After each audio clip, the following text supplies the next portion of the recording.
তোমাদের সকলকে স্বাগত জানাই টিনস বাড়ি অরুণিমা চ্যানেলে। আশা করি সবাই তোমরা ভালো আছো, সুস্থ আছো। আজকে ক্লাস 7-এ চ্যাপ্টার 1-এর আলোর পার্ট 6 নিয়ে আলোচনা করব। আজকে আলোচনা করব হাতে কলমে 8, 9, অদৃশ্য আলোর ক্ষতিকর প্রভাব, বর্ণালী, এই সমস্তগুলো নিয়ে আজকেই এই পর্বের এটা লাস্ট পর্ব হতে চলেছে, মানে আলোর এটাই লাস্ট পর্ব। চলো শুরু করা যাক। প্রথমেই তোমাদের বইতে যে জিনিসটা আছে সেটা হলো হাতে কলমে 8 ও 9-তে দুটো পরীক্ষা করা হয়েছে। চলো সেই পরীক্ষা দুটোকে এক্সপ্লেন করে দিই। সেটা হলো, প্রথমটা হলো ধরো একটা এরকম বিকারের মধ্যে বা জারের মধ্যে একটা পেন রাখা হয়েছে, এরকমভাবে একটা পেন রাখা হয়েছে, ঠিক আছে। দেখো এর ভিতরে কোনো জল টল কিছু নেই, জল বা কিছু নেই মানে কি, বায়ু রয়েছে। এবার এই পেনটা এরমভাবেই রেখে এর মধ্যে অর্ধেকটা জল ভরে দেওয়া হলো। খেয়াল করে দেখো এইখানে যখন কোনো জল ছিল না সেক্ষেত্রে পেনটা সোজা হয়ে রয়েছে, মানে পেনটা এরকম রয়েছে। কিন্তু এক্ষেত্রে দেখো পেনটা মানে ওপর বাইরে থেকে দেখে মনে হচ্ছে পেনটা যেন একটু বেঁকে গেছে। দেখো এখান থেকে এই রকম রেখাটা গেছে, তো এখান থেকে জিনিসটা মনে হচ্ছে একটু বেঁকে আছে। এই জিনিসটা কেন হচ্ছে? এই জিনিসটা হচ্ছে কারণ ধরো একটা পেন, এই পেনটা এরমভাবে রাখা রয়েছে, এবার অর্ধেকটা জলে ডুবে আছে আর অর্ধেকটা বায়ুতে রয়েছে। এবার তুমি যখন পেনটার মানে এই অংশটা দেখছো, যে অংশটা জলের মধ্যে ডুবে আছে, তার মানে কি সেইখানে যে মাধ্যম রয়েছে সেটা হলো জল। এবার তার মানে এখান থেকে আলো এই জল মাধ্যমের মধ্যে দিয়ে বায়ুতে আসছে। জল ঘনতর মাধ্যম, বায়ু হলো লঘুতর মাধ্যম, মানে এই দুটোর মধ্যে তুলনা করলে জল ঘন, বায়ু হলো লঘু মাধ্যম। সেক্ষেত্রে কি হয়ে যায়, এইরকম অবস্থায় যখন আলো প্রতিসৃত হচ্ছে মানে ঘন মাধ্যম থেকে লঘু মাধ্যমে আসছে, তখন এ কী করে, অভিলম্ব থেকে যে রশ্মিটা, প্রতিসৃতর যে রশ্মিটা, সেটা অভিলম্ব থেকে দূরে সরে যায়। এখানে দেখো আমি একটা এই জিনিসটাকে বোঝাবার জন্য এঁকেছি। ধরো এখানটা হলো জল আছে, মানে এই অংশটা, আর এইটা হলো বায়ু মাধ্যম। এখান থেকে আলো ধরো আসছে, এরমভাবে আলো গিয়ে এই অংশে এসে পড়লো অভিলম্বের ওপর। এই জিনিসটা হলো অভিলম্ব। এই জিনিসগুলো কিন্তু সমস্ত আগে আমি এক্সপ্লেন করে দিয়েছি, অবশ্যই আগের পর্বগুলো দেখতে হবে, তবেই কিন্তু এই জায়গাটা বুঝতে পারবে। এবার ঘনতর মাধ্যম থেকে আলো গিয়ে এখানে অভিলম্বের ওপর পড়লো। এখান থেকে দেখো যে ডটেড লাইন এঁকেছি, এই বরাবর আলোটা চলে যাওয়ার কথা, কিন্তু আলোটা হালকা একটু সরে গিয়ে এই বরাবর গেল। ঠিক আছে, তাহলে এটা কি হলো, এক্ষেত্রে যেই জল থেকে বায়ু মাধ্যমে আলো যেই প্রবেশ করছে তখনই কি হচ্ছে, এইটা হলো অভিলম্ব। অভিলম্বটার ধরো নাম দিলাম এবি। এবি হলো অভিলম্ব। অভিলম্ব থেকে প্রতিসৃত রশ্মি হলো এইটা, দূরে সরে যাচ্ছে, মানে এই বরাবর যাওয়ার কথা ছিল এই বরাবর হয়ে গেল। ক্লিয়ার? তাহলে অভিলম্ব থেকে দূরে সরে যাচ্ছে। এক্ষেত্রে এইটা হলো আপতন কোণ বা আই, যেটাকে মানে বোঝানো হচ্ছে। আর এক্ষেত্রে এই অংশটা হলো আর, ঠিক আছে, এইটা হলো আর। তাহলে এক্ষেত্রে বুঝতে পারছো যে এই যে রশ্মিটা যেহেতু এরকমভাবে বেঁকে যাচ্ছে, সেই জন্য এই জিনিসটাকে বাঁকাভাবে দেখাচ্ছে। মানে এইখান থেকে যে আলোক রশ্মিগুলো আসছে সেটা এই যেহেতু ঘন মাধ্যম থেকে লঘু মাধ্যমে আসার ফলে আলোক রশ্মিগুলো অভিলম্ব থেকে দূরে সরে যাচ্ছে। এখানেও তাই, অভিলম্ব থেকে দূরে সরে যাচ্ছে। এবার তোমরা এখানে বলতে পারো এইখানে অভিলম্ব কোথায়? এখানের এই আলোক রশ্মিটাকে এইভাবে কল্পনা করে নিতে হবে বা এঁকে নিতে হবে। তাহলে এরকমভাবে যদি অভিলম্ব ধরে নেওয়া হয়, সেক্ষেত্রে যদি রশ্মিটা এরম যাবার কথা ছিল, রশ্মিটা একটু এরমভাবে দূরে সরে যাচ্ছে, সেই জন্য বাইরে থেকে দেখলে এই পেনটাকে হালকা একটু বাঁকা মনে হচ্ছে। আর দেখো তুমি ধরো এইভাবে তো আলোক রশ্মিটা সরে এলো, এবার ধরো তুমি এই আলোকটা দেখতে পাচ্ছ, এই রশ্মিটা এই জায়গাটায় চোখ রাখলে, ঠিক আছে।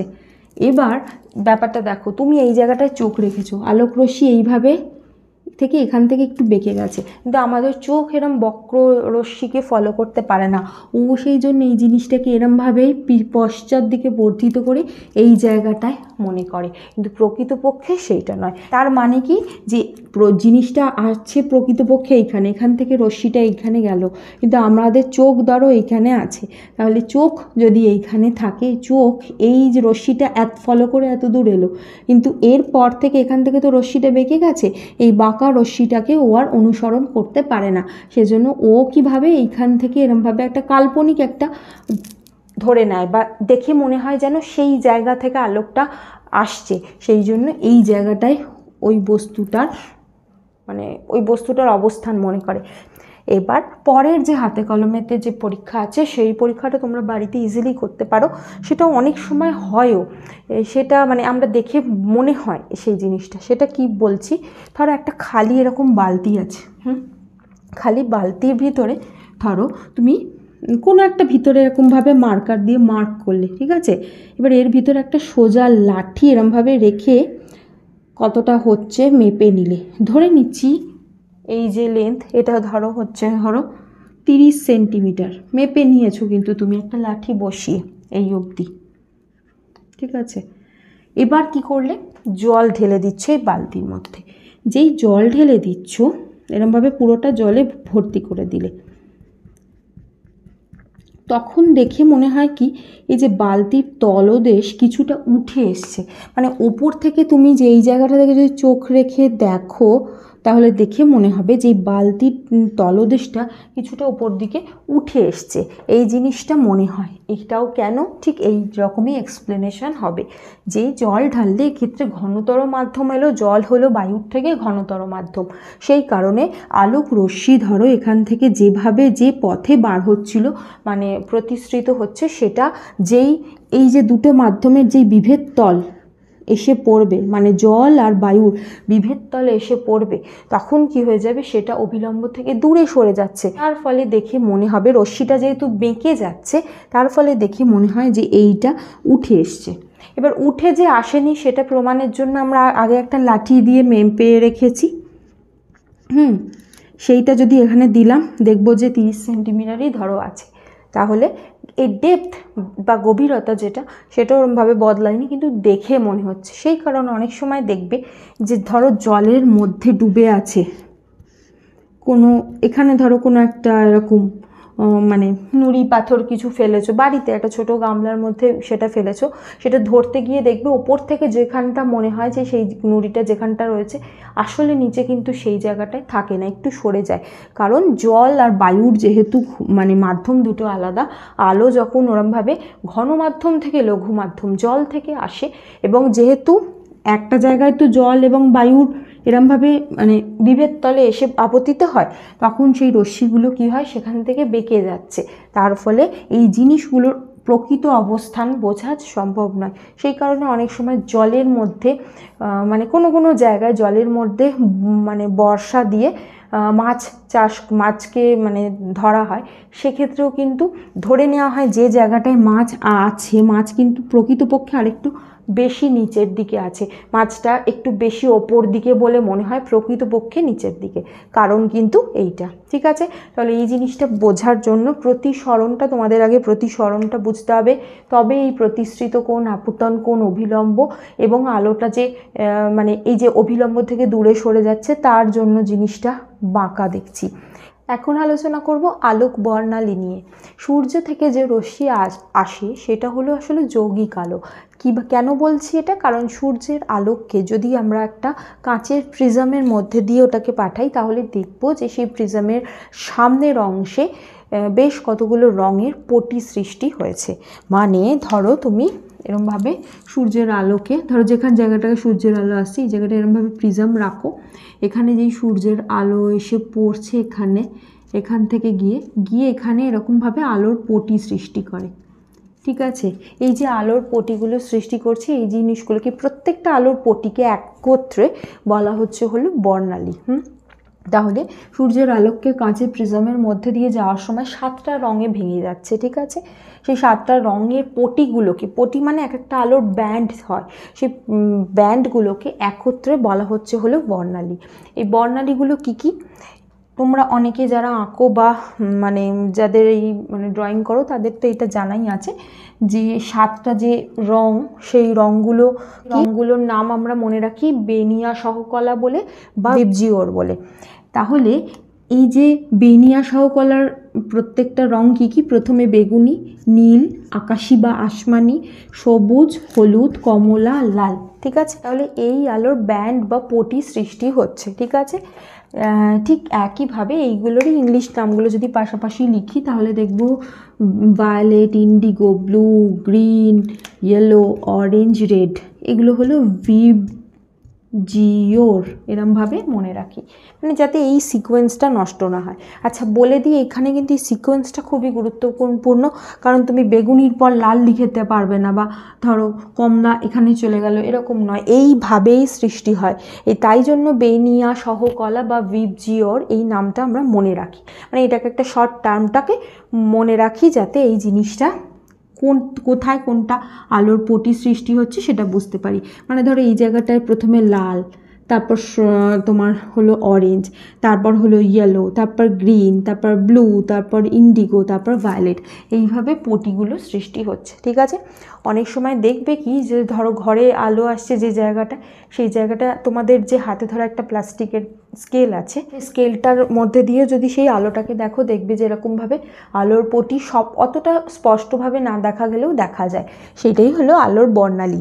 তাহলে এই যে আলো বর্ণালী, এটা খুবই গুরুত্বপূর্ণ, কারণ মানে সূর্য থেকে যে আলোক আসছে সেটা যেহেতু অনেকগুলো রং মিশে তৈরি হচ্ছে, সেই জন্য এটাকে যৌগিক আলো বলছে। ঠিক আছে, এবার কেন আমি বলছি যে এইগুলো খুব গুরুত্বপূর্ণ, কারণ সালোক সংশ্লেষের ক্ষেত্রে উদ্ভিদরা কোনো কোনো নির্দিষ্ট আলোতে সবচেয়ে বেশি সালোক সংশ্লেষ করে, মানে ধরো লাল, বেগুনি, নীল, এই সমস্ত বর্ণের আলোগুলোর যখন যে ফ্রিকোয়েন্সি, সেইগুলোতে অনেক বেশি সালোক সংশ্লেষ হচ্ছে। ঠিক আছে, তাহলে এই যে আলোক বর্ণালী কাকে বলে, কোনটার পর কী কী সৃষ্টি হচ্ছে, এই জিনিসটা মনে রাখতে হবে। আচ্ছা এই জায়গায় বলে দিই, সবসময় এখানে যে 7টা আলোর পটি, সবসময় কিন্তু 7টা মানে খুব স্পষ্টভাবে ইন্ডিভিজুয়াল বোঝা যায় না, একটার সাথে একটা পটি এরমভাবে মিশেও যায়, কিন্তু মানে পরপর এই অনুযায়ী থাকবে। এরপর আলোচনা করব রংধনু কিভাবে সৃষ্টি হচ্ছে। প্রধানত কখন দেখা যায় রংধনু, যখন ধরো সূর্য রয়েছে তার মধ্যেই ধরো খানিকটা পরিমাণ বৃষ্টি হয়েছে, বা ধরো বৃষ্টি হওয়ার পরে আবার রোদ উঠলো, সেই সময় রংধনু দেখা যাচ্ছে। সেটা কিভাবে হচ্ছে, বৃষ্টি হলে কি হয়, বাতাসে জলীয় বাষ্প অনেকটা বেড়ে গেছে, জলীয় বাষ্পগুলো চারিদিকে তখন ঘুরে বেড়াচ্ছে বাতাসে, এবার সূর্য উঠলো, আর এক্ষেত্রে এই যে জলীয় বাষ্পগুলো, এইগুলোই এক্ষেত্রে প্রিজমের মতো কাজ করছে, এবং এগুলোর ভিতর দিয়ে যখন সূর্যালোক যাচ্ছে তখন সেই যৌগিক আলোকে ভেঙে দিচ্ছে, এরকম বিভিন্ন বর্ণের আলোর পটি সৃষ্টি করছে, সেইটাই বাতাসের মধ্যে রিফ্লেক্ট করছে এবং সেটাই দেখা যাচ্ছে। ঠিক আছে, তাহলে এক্ষেত্রে প্রিজমের মতো কাজ করছে জলীয় বাষ্পগুলো, এবং সূর্যালোকের আলোটা সেই জলীয় বাষ্পের মধ্যে দিয়ে যাওয়ার সময় বিশ্লিষ্ট হয়ে যাচ্ছে, এবং সেগুলো এই যে বর্ণালী রূপে অবস্থান করছে। রংধনু কিভাবে সৃষ্টি হচ্ছে, কখন সৃষ্টি হচ্ছে, এটাও কিন্তু গুরুত্বপূর্ণ প্রশ্ন, এখান থেকেও প্রশ্ন আসে। এখন আলোচনা করবো এই যে সূর্যের অদৃশ্য রশ্মি, সেই অদৃশ্য রশ্মির কী কী ক্ষতিকর প্রভাব আছে। দেখো এখানে আমি একটা ছবি এঁকেছি, এটা হলো মানে এইটা হলো সূর্যের যে আলোক রশ্মি সেগুলোর ভাগ। ঠিক আছে, একদম যেগুলো দেখো এগুলোর ওয়েভলেন্থ 10⁻⁻12, এখানে গামা রশ্মি থাকে, তারপর হলো এক্স রে, তারপর আসে হলো ইউভি আলট্রাভায়োলেট রেডিয়েশন, তারপর হলো দৃশ্যমান, এই অংশটাই আলোই আমরা দেখতে পাই। তার মানে এই যে বলছি অদৃশ্যমান যে আলো, তার মানে এই অংশটা পুরো অদৃশ্যমান, আবার এই অংশটাও পুরো অদৃশ্যমান, আমরা এগুলো কোনোটাই দেখতে পাই না, দেখতে পাই শুধু এই অংশটা। এটা হলো 400 ন্যানোমিটার থেকে 760 বা 770 ন্যানোমিটার এর মধ্যে পড়ছে। এর মধ্যে থেকে এরমভাবে রঙগুলো আসে, মানে বেগুনি রঙের ফ্রিকোয়েন্সি কম, তারপর নীল, তারপর আকাশি, তারপর সবুজ, তারপর হলুদ, তারপর কমলা, তারপর লাল। লাল রঙের ওয়েভলেন্থ বা তরঙ্গ দৈর্ঘ্য সবচেয়ে বেশি, তার মানে কি যে আলোর তরঙ্গ দৈর্ঘ্য বেশি হয় সেই আলোকে অনেক দূর থেকে দেখা যায়, সেই জন্য সমস্ত স্টপ সিগন্যালগুলোতে লাল আলো ব্যবহার করা হয়, যাতে অনেক দূর থেকে সেইখানে যে থামতে বলা হচ্ছে সেই মেসেজটা যায়। তা মানে কি যে এই যে সমস্ত মানে এই লাল আলো, কমলা আলো, সবচেয়ে বেশি হলো লাল, এটার ওয়েভলেন্থ বা তরঙ্গ দৈর্ঘ্য অনেক বেশি, তার মানে অনেক দূর থেকে এই আলোটাকে দেখা যায়। ঠিক আছে, আর এই যে বেগুনি, নীল, এগুলোর তরঙ্গ দৈর্ঘ্য কম, তার মানে দৃশ্যমান যে আলোকের যে অংশটা দেখি, তাহলে বেগুনি, নীল একদম প্রথম দিকে আর লালটা এদিকে। আচ্ছা এই জায়গায় বলে রাখি, সালোক সংশ্লেষ, উদ্ভিদ যখন সালোক সংশ্লেষ করে তখন এই নীল, এই অংশটায় বেগুনি নীল, এই অংশটায় মানে সালোক সংশ্লেষ ভালো হয়, আবার কমলা, লাল এই যে অংশটায় সালোক সংশ্লেষ ভালো হয়। সেই জন্য তোমরা যারা গ্রো লাইট ইউজ করেছো বা দেখেছো, বা এই জাতীয় কোনো ভিডিও দেখেছো, সেক্ষেত্রে দেখবে গ্রো লাইট পিঙ্কিশ জাতীয় হয়, মানে লাল আর নীল বা ধরো বেগুনি এগুলো মিশিয়ে যে রঙটা আসে সেই রঙটা গ্রো লাইট হিসেবে ব্যবহার করা হয়, যাতে উদ্ভিদ এখান থেকে নীল এবং লাল এই দুটো আলোর ওয়েভলেন্থ, মানে এই দুটো ওয়েভলেন্থের আলোই পাচ্ছে এবং যাতে সালোক সংশ্লেষ ভালো করে। ঠিক আছে, তার মানে আমরা যে অংশগুলো দেখতে পাচ্ছি না, ইউভি, আলট্রাভায়োলেট, এক্সরে, এইগুলো অদৃশ্যমানের মধ্যে পড়ছে। আবার এদিকে মাইক্রোওয়েভ, মানে ধরো মাইক্রো ওভেনের ভিতরে যে ওয়েভ ব্যবহার করা হচ্ছে, ইনফ্রারেড, এগুলো আবার এই দিকে পড়ছে। তারপর রেডিও ওয়েভ, এগুলো। ঠিক আছে, এখন আলোচনা করবো এই ইউভি লাইট নিয়ে। এই যে ইউভি লাইট আমাদের জন্য ক্ষতিকারক, সেটা কারণ স্কিনটাকে এটা মানে ভেদ করে ভিতরে চামড়ায় গিয়ে এই বিভিন্ন রকম ক্ষতি করতে পারে, স্কিনের ড্যামেজ করে, তার সাথে সাথে স্কিন ক্যান্সারও করে। ঠিক আছে, এবার এইটা থেকে বাঁচার জন্য প্রাকৃতিকভাবেই আমাদের একটা মানে কি বলবো, একটা আবরণ ছিল, সেটা হলো পৃথিবীর ওপর যে ওজোনোস্ফিয়ার আছে, সেই ওজোনোস্ফিয়ারে ওজোন স্তর ছিল। এবার বর্তমানে আমরা বিভিন্ন কিছু ব্যবহারের মাধ্যমে বেশি পরিমাণ সিএফসি তো বেশি পরিমাণ উৎপন্ন হচ্ছে, যাতে এইগুলো গিয়ে কি করছে, যে এই ওজোনোস্ফিয়ারের ওজোন লেয়ারটা ভেঙে যাচ্ছে। ওজোন লেয়ার করতো কি, যখন এর ভিতর দিয়ে সূর্যালোক আসতো তখন এই ইউভি লাইটটাকে শোষণ করে নিত। তার মানে পৃথিবীর ভেতর যখন আলোটা আসছে সূর্যের, তখন ইউভি লাইট আসতো না, তার ফলে সেটা আমাদের জন্য ভালো ছিল। কিন্তু বর্তমানে এই ওজোন লেয়ার ফুটো হয়ে যাচ্ছে বা ছিদ্র দেখা যাচ্ছে, সেই কারণে সেই ছিদ্রের ভিতর দিয়েও প্রচুর পরিমাণ ইউভি লাইট আসতে শুরু করেছে, এবং যেটা আমাদের স্কিনে এবং আমাদের শরীরে এসে বিভিন্ন ক্ষতি সৃষ্টি করছে। এই কারণে আমাদের এই সূর্যালোক থেকে বাঁচার জন্য বিভিন্ন কিছু ব্যবহার করতে হবে, যাতে আমরা ইউভি লাইট থেকে প্রোটেকশন পাই। তার সাথে সাথে যে সমস্ত মানে আমাদের বাদামি চামড়ার লোকেদের চামড়ায় মেলানিন অনেক বেশি পরিমাণ থাকে।